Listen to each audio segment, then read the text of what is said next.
Hi guys, welcome back to my channel. ఇది మైసూర్ మహారాజా palace blog అనమాట. ఇది పార్ట్ 2 అనమాట. మన పార్ట్ 1 అప్లోడ్ చేశాను కదా, చూడని వాళ్ళు ఉంటే చూడండి. మన ఛానల్ని అయితే లైక్ చేసి షేర్ చేసి సబ్స్క్రైబ్ అయితే చేయండి గైస్.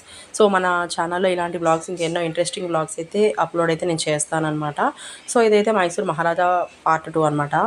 ఇది సో ఇదైతే లోపల అనమాట. ఈచ్ అండ్ ఎవ్రీ వాల్కి అయితే మిర్రర్స్ అయితే ఫిట్ చేసి ఉన్నాయి గైస్. సో మహారాజా కాలం నాటి ప్యాలెస్ కదా, ఇలాగే ఉంటుందన్నమాట.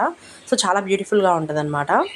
సో ఈ మిర్రర్స్ అన్నీ కూడా మన మైసూర్ మహారాజా వాళ్ళు రాజులు కానివ్వండి, రాణి వాళ్ళు కానివ్వండి, వాళ్ళన్నీ యూజ్ చేసిన మిర్రర్సే అనమాట ఇవన్నీ కూడా. సో అందుకే నేను మీకు క్లియర్ కట్గా నేనైతే ఎవ్రీథింగ్ అయితే షూట్ అయితే చేశాను ఇక్కడ. సో ఇక్కడ చూడండి రాజావారు అనమాట. సో డైరెక్ట్గా వచ్చి కూర్చున్నట్టు ఉంది కదా. సో అవునమాట, స్టాచ్యూ అనమాట.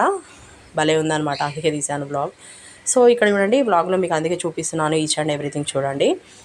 సో ఇదైతే అప్స్టేర్స్ కూడా ఉన్నాయి గాయస్. సో పైన ఫ్లోర్ కూడా ఉంది, అది కూడా చూపిస్తున్నాను. ఇలాగే ఉంది సేమ్, అందుకే మీకు టోటల్ అయితే నేను చూపిస్తున్నాను. ఇది బయట వరండా లాగా ఉందన్నమాట. సో ఇదంతా కూడా మైసూర్ మహారాజా ప్యాలెస్ అండి. సో చూడండి అసలు ఎంత బ్యూటిఫుల్గా ఉందంటే అసలు ఈచ్ అండ్ ఎవ్రీ వాల్ కూడా సూపర్గా ఉందన్నమాట. రాజావారి ఫొటోస్ అన్నీ కూడా ఇక్కడ ఉన్నాయన్నమాట. వాళ్ళ ఫ్యామిలీ పిక్స్ అన్నీ కూడా మనకి వాల్లో అయితే పెట్టేశారు. ఈచ్ అండ్ ఎవ్రీ వాల్లో ఉన్నాయి. సో చూడండి ఇక్కడ ఇదంతా కూడా మైసూర్ మహారాజా ప్యాలెస్. సో ఇక్కడైతే రాజులు వాడిన లిఫ్ట్ అనమాట. అక్కడ మమ్మీ అయితే నిలబడింది అనమాట. సో రాజుల కాలం వాళ్ళు అలాగే మైసూర్ మహారాజు అందులోనే వాడంట. సో లిఫ్ట్ అనమాట, అది వాళ్ళు యూజ్ చేసింది అలాగే ఉంచారు. సో ఇది చూడండి లోపల అసలు ఎంత బ్యూటిఫుల్గా ఉందంటే అసలు సూపర్. అసలు ఎంత బాగుందంటే క్రియేటివిటీ సూపర్ ఉందండి. అసలు ఆ కాలంలోనే అలా డిజైన్ చేసుకున్నారండి చూడండి, అసలు బాగుంది. సో ఇక్కడైతే కిందికి అయితే మళ్ళీ మేము స్టెప్స్ అయితే దిగేసి వస్తున్నాము. 5th ఫ్లోర్కి వెళ్ళాం కదా. సో స్టెప్స్ దిగైతే కింది ఫ్లోర్కి రావాలన్నమాట. సో కింది ఫ్లోర్కి వచ్చాక మళ్ళీ నేనైతే అన్నీ చూపించుకుంటూ వెళ్తున్నాను. ఇదైతే కింద వరండా అంటాం కదా, మనకి పార్కింగ్ ప్లేస్ లాగా అనమాట. సో కింద ఇది గ్రౌండ్ ఫ్లోర్ అనమాట. సో ఇక్కడ కూడా కొన్ని స్టోర్స్ ఉన్నాయి. మైసూర్ మహారాజా బుక్స్, ఆ రాజుల హిస్టరీ బుక్స్ అవన్నీ అయితే ఉన్నాయి, ప్యాలెస్ హిస్టరీ మొత్తం.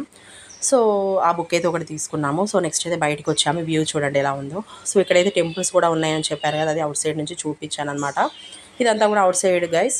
సో మైసూర్ మహారాజా ప్యాలెస్కి ముందే ఇట్లా అంతా కూడా ఫ్రంట్ సైడ్ మొత్తం గార్డెనే ఉంటుంది, బ్యూటిఫుల్గా ఉంటుంది. ఇది చూడండి లవ్ షేప్ అవుతుంది. ఇక్కడ పిక్స్ అండ్ వీడియోస్ తీసుకున్నాం మేము.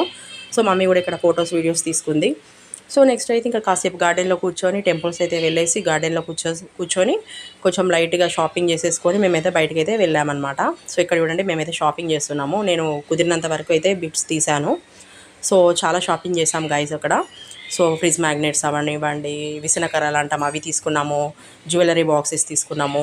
సో నేను మీకు సపరేట్గా అయితే బ్లాగ్ అయితే నేను చూపిస్తాను ఏం తీసుకున్నాం మైసూర్ మహారాజా ప్యాలెస్ ముందు అని చెప్పేసి. సో ఇక్కడ చూడండి స్టోర్స్ కూడా చాలా బాగున్నాయి. మేమైతే అన్నీ తీసుకున్నాం, పిల్లలకి టాయ్స్ కూడా తీసుకున్నాము. సో ఇది guys, thank you so much. Subscribe చేయండి. మళ్ళీ నెక్స్ట్ బ్లాగ్తో మీ ముందుకు వస్తాను.